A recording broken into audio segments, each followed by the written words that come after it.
我想每个人的问题都是很可贵的因为有些问题来讲的话呢，或许是别人但是呢，你周遭一定有一些事情你也是会遭遇到的那我想这个在我们的空中讲堂当中呢，最可贵就是我们有固定的时间然后呢来回答大家的问题。那把你们的问题呢，我把想类似的全部把它集中在一起，那一起来做回答。好，来，住在台南的董小姐你是这样子你说你结婚已经第15年了，那孩子呢已经要读国中了那但是呢，你的先生虽然很顾家但是是一个插头那没有那种所谓的夫妻的情趣加上呢，他的收入也是才刚好而且在公家单位一做做了20年那职位一直也没有办法调整加上他的考运也不是很好那他总是单位当中的工具人有什么事情都会找他帮忙，升官绝对他没有他的份，他也不善于交际应酬那这17年这14年的婚姻你觉得很辛苦因为常常看开同学会的时候，看到别人的老公都是很有成就那自己的老公只是这样在过日子那夫妻之间没有情趣以外你总觉得说人生这样过是不是少点什么？尤其现在大家知道3C 的时代，透过手机上可以看到很多形形色的影音包括追剧也好等等也好，你总会觉得说为什么这些都离你很远？你每天就是在柴米油盐酱醋茶还有孩子老公的身上打转，你觉得人生这样真的很不值得那再问教授说有没有什么方法有没有什么方法能够让你的先生有所改变那你也想到说，与其这样倒不如趁自己还有一点姿色是不是去追求人生的幸福我要来给您回答啦尤其现在很多咱女性朋友看这3C 手机看 YouTube 看这个脸书你跟人这种人跟人的交往在虚拟之中还有很多的所谓的短视频很短的一段这个很简单听起来很有道理的那种洗脑的思维1分钟就可以灌输给你那到底是对还是不对那我先来跟大家来简单来分享一下你所看到的世界不完全是真实的世界为什么呢？因为能够在一起14年，我觉得是一件非常不容易的事情。夫妻之间只要有3件事情不发生，我觉得这个婚姻都是继续努力来经营是有必要的然后呢，所有的男人都需要去被挖掘出来。所以我今天要用一种不同的方式来讲。你有没有发现欢场当中的女人很会讨好男人，但是她得不到真爱。那我们很多的良家妇女，或许你活在真爱当中而不知足所以说我今天用一种不同的角度来跟董小姐你去分享你去思考。那如果你的先生没有发现这3件事情，那我觉得离婚这不是一个选项，因为下一个男人不见得会更好。有人讲说，教授哪3件事情你要赶快讲男人哪3件事情不要发生第一件事情就是钱的问题贫贱夫妻百事哀，这个是我们我之前看有一个这个西方的有一段话一个很有名的哲学家讲，他说年轻的时候总觉得钱很重要到老的时候才发现钱真的很重要王尔德的样子嘛他也是一个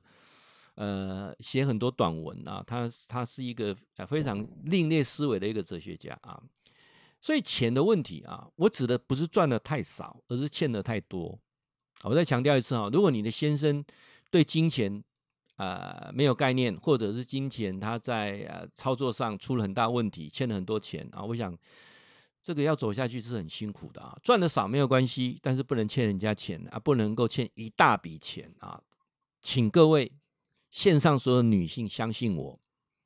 当一个男人啊负债一大笔的时候，或者你为他负债一大笔的时候，你们就注命决定是苦命鸳鸯啊。所以在那种情况之下，如果这个男生真的是一而再再而三都在金钱游戏当中出这个问题，那你就不要再什么给他任何机会。我觉得该断则断，或许你可以重新再振作起来啊，或许你不用再去背不必要的一些债务。所以钱的问题很重要啊。那第二件事情啊，我刚才讲钱是欠很多钱啊，不是赚很少钱，是欠很多钱。那第二种是什么？就是你的另外一半啊，这个男生呢，他有习惯性的外遇啊，习惯性的出轨，习惯性的出去外面买春啊，就是对性的这个部分，他喜欢新鲜感。那我觉得分成2个部分来谈啊，这个我遇过的很多的实际的个案啊，譬如有些人是习惯了外遇啊，不但身体出轨啊，连心都出轨啊，那这个就不能原谅了啊。那我遇过有一些个案是弟弟出轨，心没有出轨，就纯粹出去外面就是解决性的问题。他太太也很诚实跟他太太讲说我就是要出去解决这个性的问题啊。那我想这个部分来讲，对夫妻之间的性生活一定有很大的冲突啊。这改天我再专门来讲这个区块啊。那如果说他是习惯买春的，或者是不断的出轨的，那我觉得也没什么好原谅的。你也是选择结束这段婚姻跟这段感情，这样了解啊，这是非常非常重要的。那第3个，他有暴力倾向的，他会动手打你，或者是语言暴力啊，这种就是也没办法改变啊。我想14年那么久了啊，也很难改变。那如果他动不动情绪不好就会动手打你，或者用一些语言来让你觉得很焦虑、很不安啊，或者一些语言让你很痛苦，或者是用种讽刺、挖苦的方式等等啊，那我觉得这男人就是离开啊，没有什么好考虑的。因为现在其实自己要一个独立生活下来都是没有什么问题的啊。好，那教授，你不是讲说有没有什么方法就是说让所有的男人各位，我后面要讲这个是非常重要的。有一个方法可以让所有的男人他会重新再爱上你。如果他已经很爱你的，会更爱你；如果他还没有开始爱你的，他就会一直爱你这3招是非常有用的啊。那3招我们在座所有的女性你要注意听这3招有可能你没有用，所以你会感觉不到你的老公有爱你，或者你的男朋友为什么对你没有那种感觉，那种所谓的爱，原因这3个你可能疏忽没有用一定这3个一定要用，而且你要去观察一定可以找出来用。第一个，所有的男人需要能力被肯定任何的能力都需要被肯定，哪怕他没有能力，你也要找出他有能力可以肯定他的譬如我们刚才讲的董小姐你可以肯定你的先生他至少他那个公务员的职位20年来能够这样持之以恒，这是值得肯定的他一定有一些事情他有做到的。那你说他真的没有什么能力什么？那你开始去观察有没有能力可以肯定他，一定有，对不对起码睡觉不打呼也是一种可以肯定嘛那第二个各位去想一下，所有的男人他一定他的才华需要被赞赏，他有没有什么特别跟人家比较不一样？有什么东西是做的特别跟人家不一样的？有没有？你们就发现男人的才华那最后一个，当他在努力的过程当中，无论他做什么，你要有一种感谢的态度。我把它反过来讲所有人就会了解，天下所有的狐狸精他就是用这3招而已，他没有什么其他的，他就这3招他只要对男人各方面，尤其能力能力有2种男人2个能力一个是工作能力，一个是性能力好不好？这2个肯定男人一定很开心，哪怕他的工作真的跟别的老公比是差很远或者他在性的表现上实在是也说不出什么但是如果你去肯定他的时候，他就会不断的进步记得所有男人都是个小孩子，当你不断去肯定他的时候，他就会求进步。还有每个人都不一样，一定有他的才华，你有没有去挖掘，有没有去看到？最后一个是，当他去做改变的时候，当开始付出努力的那当下，你要去谢谢他。感谢是让一个人持续在付出的一个动力。我想这3点啊，跟我们董小姐来做分享，好不好？好，那简单的来说啊，各位，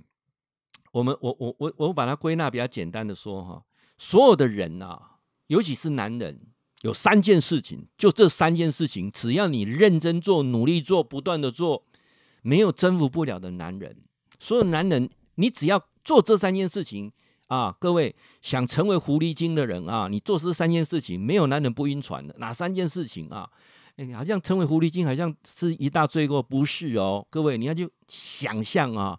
只有能够成为狐狸精的人，才可以把男人紧紧抓在你的手上。认真做3件事情，第一个，肯定他的能力，无论是工作能力或性能力；第二个，他一定有些才华，去赞赏他的才华，称赞他的才华；第三个，当他愿意做出改变的时候，他愿意多做一点点的付出的时候，记得谢谢他，他会不断持续成为你心目中的那一个你想要的男人。祝福你。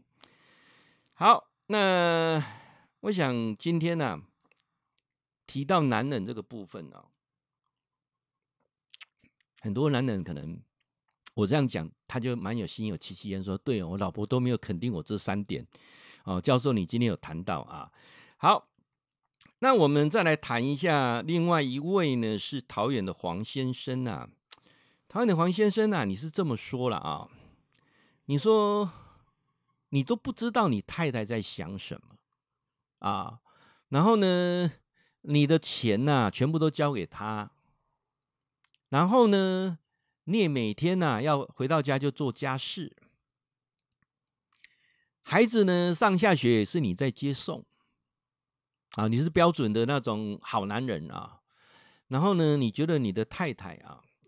你就不知道她在想什么啊。那总是啊，你们觉得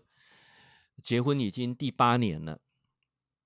那整个婚姻啊，你会觉得太平常了，而且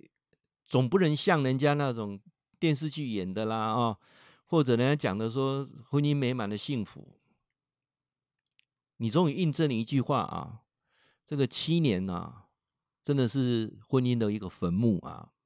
你说教授我没有7年之痒啊，我只是觉得哈，婚姻是不是这么暗淡，像白开水一样？那我难道这一辈子都这样过下去吗？啊，那我也很想哦，创造一些情趣，可是我老婆啊，就是没有情趣。那教授，你们告诉我该怎么办呢？我记得有一次啊，我还去网购一个那个情趣内衣啊，当我拿给他的时候呢，哇，他脸变得好难看呢，啊，他就丢给我说：我是那种不三不四的女人吗？啊，就是我也常听你的视频，我也常看你跟师母这样子哈，你们常常这样子出去玩也好，或者你们的对答过程当中，我就觉得都很风趣。可是为什么我就是做不来、学不来？我太太也不会像师母这样子啊。那这个日子啊，到底要怎么走下去？这也难得哈。我刚好就是黄先生有问题是前几天才问啊，我在想到那个董小姐问题，就一并回答哈。好，来，我们来说一下哈，各位有3招啊。这个西门庆的师傅啊，失传的3招啊，只有西门庆只有学2招啊，第3招没有学到啊，所以他只能称为说，花花公子的调情圣手，还称不到那种最高境界啊。那我今天要来跟各位来分享啊，有哪3招哈，会让所有的女性啊，她会感受到啊，那种不同的氛围啊。那这个是我那天看了一个学术的期刊啊，他在做说，他针对那种所谓花花公子啊，他们做了一个调查。他说：“哎，你怎么那么会交女朋友啊？为什么你这个脚踏那么多条船哦，那为什么很多女性遇到你都没有办法啊？那这些男的啊，他们在外表上并不是长得特别的帅，或特别的高，或者特别的有钱啊，并不是啊，而是他们做了3件事情啊，只有做这3件事情啊，就做这3件事情，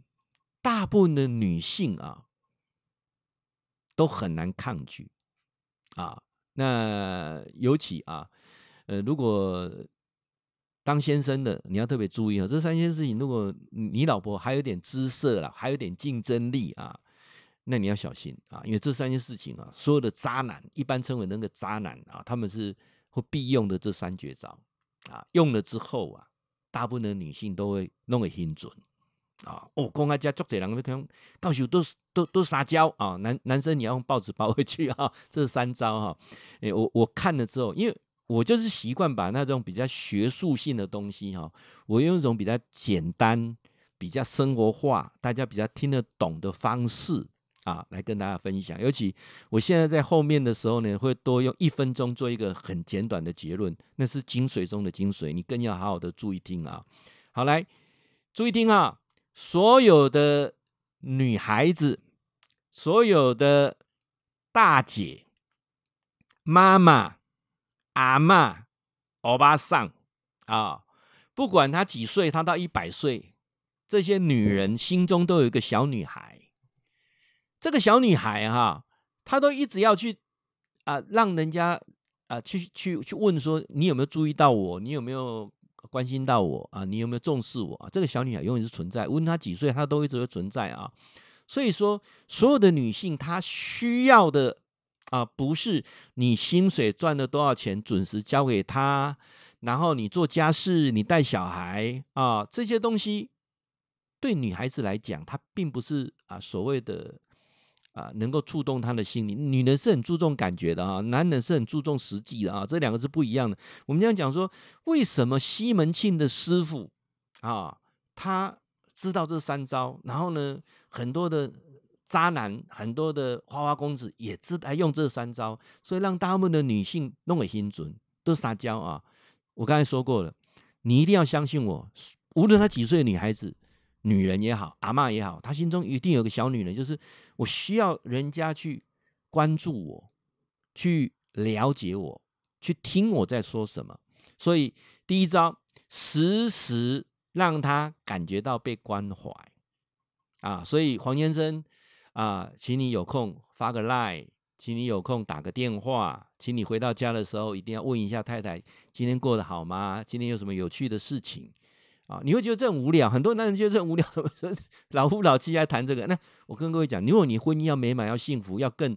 享受你的人生，你就必须用这所谓的花花公子、所谓的渣男的3绝招你看那些所有网络上被骗的，把钱汇给人家的，不是都在嘘寒问暖吗？对不对？而且他是固定的那几句话他一次跟2、3、4个女生在贴这个 LINE 呢，甚至打电话的剧本是一样的呢。各位，这是有效我们今天讲的全部是科学不是那种什么随便讲，这是大数据告诉你，这些渣男在用是有效，时时表示关怀。我不是渣男 ，OK， 那我们不是要学渣男的那一种不负责任，而是你要当一个花花公子的话，怎么有人讲说有句话不是男人不坏，女人不爱，这是错的，而是所有的女人需要一个男人给她嘘寒问暖，多些关心好，那第2件事情，所有的女人心中有主意，她需要人家再次给她做确认肯定，所以她问你什么问题你不要说你做决定就好了你就可以问她，怎么你老公，我是穿红色的这件好，还是穿绿色那件好那你要怎么跟她讲呢？老婆，我看起来2件都很不错你觉得红色的搭什么比较好绿色搭什么比较好你今天长头发短头发，我觉得你可以考虑一下发型，对了解意思吗他要是肯定，然后他慢慢的时候你可以发现他在说服你，他希望穿红色的，你就给他肯定红色就是比较好。女人很多事情她心中已经有答案了，她要的是你再一次给她做一个确定跟肯定，这样了解意思吗然后他会讲一大堆废话，会东扯西扯，其实你懂一点察言观色都会知道他要的是什么，多给他一些肯定，他只要你的支持，就这么简单啊。那第三个，女人她希望她所做的一切，她有被重视到，有被看到，有被察觉到，这一点是非常非常重要的。那个上次那个网络诈骗案来讲啊，你知道那个所有的渣男里面的教战守则里面还有一条稍微听声音有一点沙哑。哎呀，你感冒了吗？你要注意天气哦。晚上现在天气啊，白天很热，晚上很凉啊，你要注意天气哦。哦，你咳嗽啊，哎呀，我会心疼嘞。有时候讲到这里，很多男生说：“哎呀，好恶心哦。”各位，如果恶心能够换来幸福，你为什么不做我们常来讲说婚姻是双方面都要去做改变的，不是单方面在改变的这一点我想提出来这3个要点很重要，任何的女人都敌不过这3点。任何的女人心中的那个小女孩渴望的就这3点。哪3点呢？来，规章注意听都3点。各位，所有的女人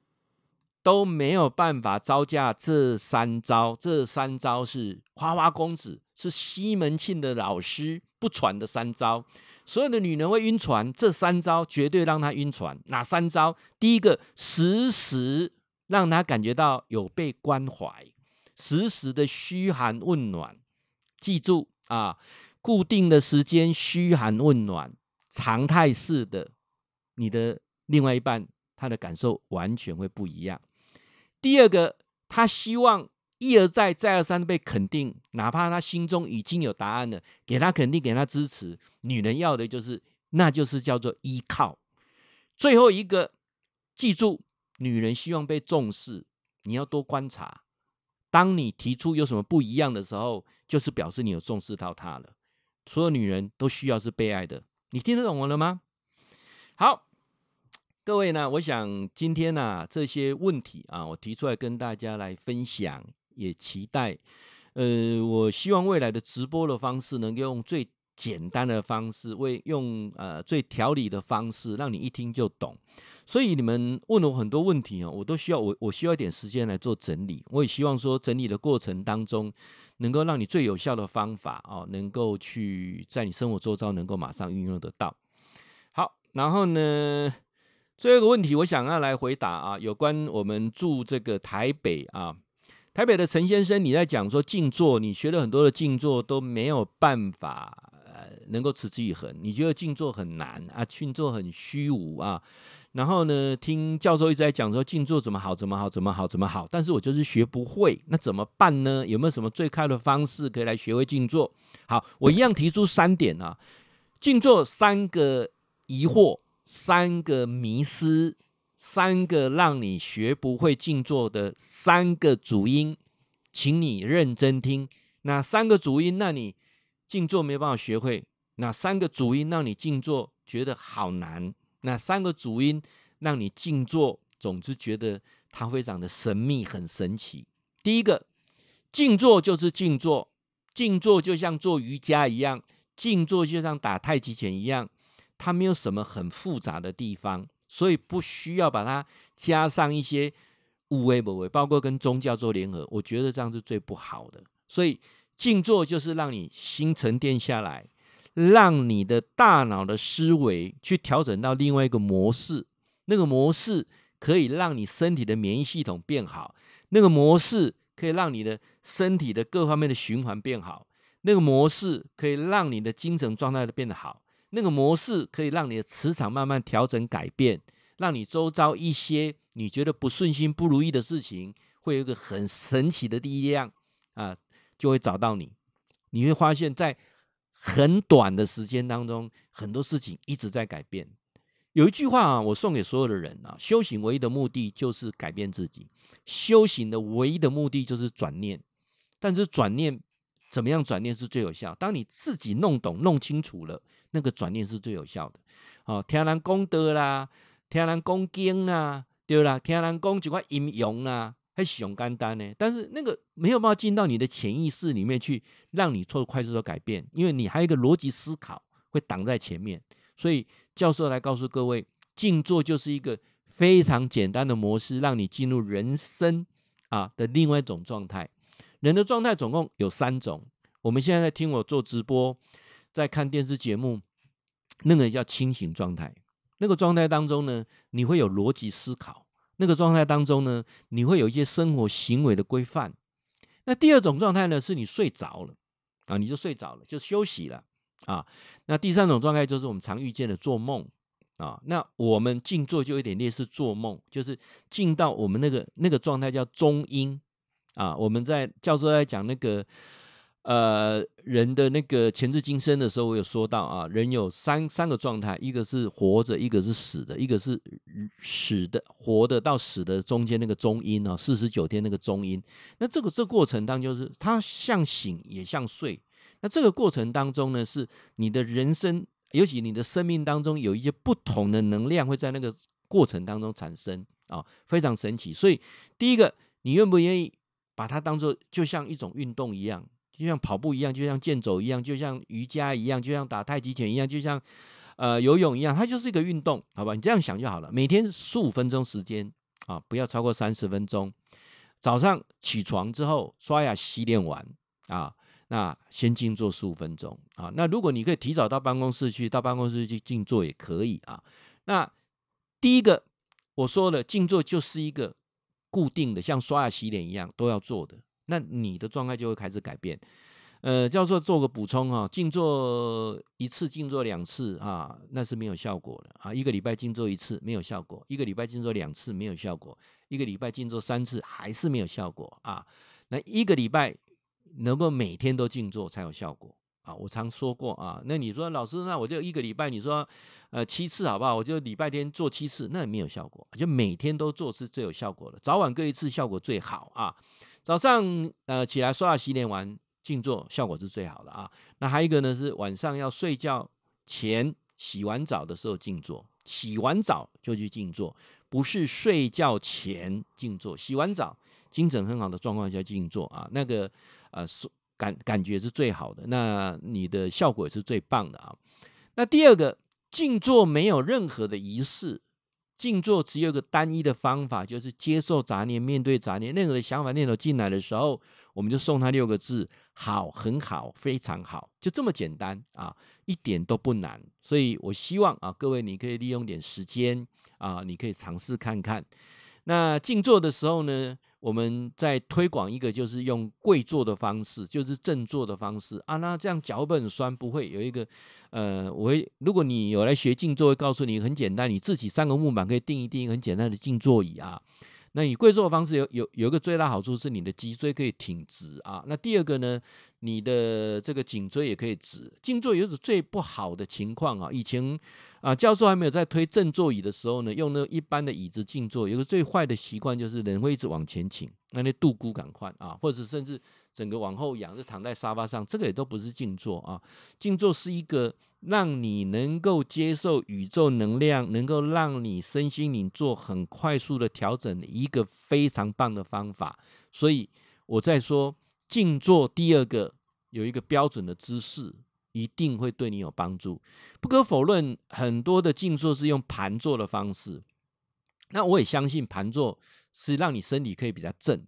但是盘坐对于中年人或者你不常练瑜伽的人，你的脚会酸会麻，影响血液循环，所以我就把它改良成用跪坐的正坐的方式。日本人那个跪坐叫正坐啊，那个方式那个效果是非常好的。这几年来我亲身体验啊，跟我们很多的学员啊有练习过，是最好的一种静坐方式。所以第二件事情，坐姿非常重要啊，坐姿非常重要。好，那第3件事情，静坐能不能成功，而是怎样？而是每次静坐完都可以借由神性的你啊，那我们讲说你的本我啊，你的元神，你的守护天使，你的指导灵，就是借由每次静坐的过程当中，他会帮你迎刃而解一件事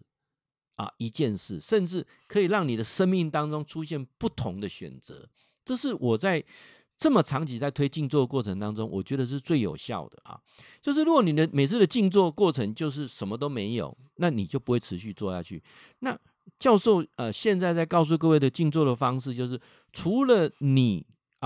可以让你的现在状况更好以外，有些事情可以真的很神奇的出现一件完全不一样的答案啊，给你一个很明确的方向。这是我在推的一个静坐的方式啊。那我想希望说大家呢可以一起来成长。那我们刚才讲到说这3个啊难在哪里，我都一一就点破了啊。第一个，它必须一种固定式的，它是一种习惯，每天都做，能够做2次是最好啊。那如果你中午有午休时间再补第3次，那我觉得效果更好啊。那第二个就是静坐的方式，你的坐姿很重要，因为它是静坐，它不是静卧，也不是静躺，也不是坐的休息，更不是在那边闭眼小睡，不是，它就是静坐。那个过程维持一个固定的姿势，然后呢，让正确的能量可以进来。那第3个是它会有一个设定的目标，能够解决一件很神奇的事情。我想这个是我提出来啊，各位你可以考量的啊。就是如果你的静坐不能帮你什么，不能解决什么，那你干嘛做呢？啊，那你一定会讲啊，的这都不艺术啊，为什么会持之以恒一直喜欢做下去？就像教授在推那个断食，为什么我会那么热衷在断食？因为我觉得断食给我身体健康，断食可以让我满足各种不同的嘴巴的那个滋味啊，酸甜苦辣就变得更明显，然后天下美味我都可以尝得到。那为什么不做呢？好，所以我们想说，任何事情它一定要达到一个结果，那你才会继续往下做。没有甜头，我们不会继续往下做啊。这个我觉得是非常重要的。好，来，那我简单说，正确的静坐只有3个要件。这3个要件如果没有达到，你的静坐都是白做，你的静坐不会持续，你的静坐不会让你变成一种习惯。第一个，每天都做，告诉自己它就是一个习惯，每天都做，早上晚上各1次。早上起来刷牙洗脸完马上做15分钟，效果最好。晚上洗完澡之后做15分钟更好。那第2件事情，静坐一定是一种标准的姿势，不是躺着卧的，一定是一个最棒的方式，叫正坐，一种跪姿的方法，可以让你整个身体拉直。最重要的，静坐一定可以帮你解决一件事情。那一件事情，当你无能为力、无可奈何的时候，很神奇的出现一个答案啊，就像那个脑中那个灯泡忽然亮起一样。各位，欢迎你来跟俊良教授学静坐。我们在7月份有一堂课啊，下面有相关的报名资讯，欢迎你啊。那这一次是入门啊，一学就会啊，欢迎你。下面的报名资讯好好掌握啊。好，那我想我们每个月啊，我都月初啊会开一次这个入门课啊。那如果你有兴趣，因为我有时候在线上讲，很多人说我教授我就听不懂啊。好，那我们现在会馆啊，我们基金的会馆在7月份又开始开放了啊。所以说呢，我们会欢迎会友啊，如果你有兴趣来跟我们一起学习。那我们的会员啊，这是一种常态课程啊。那也期待啊各位，那如果你想学一种跟宗教无关的，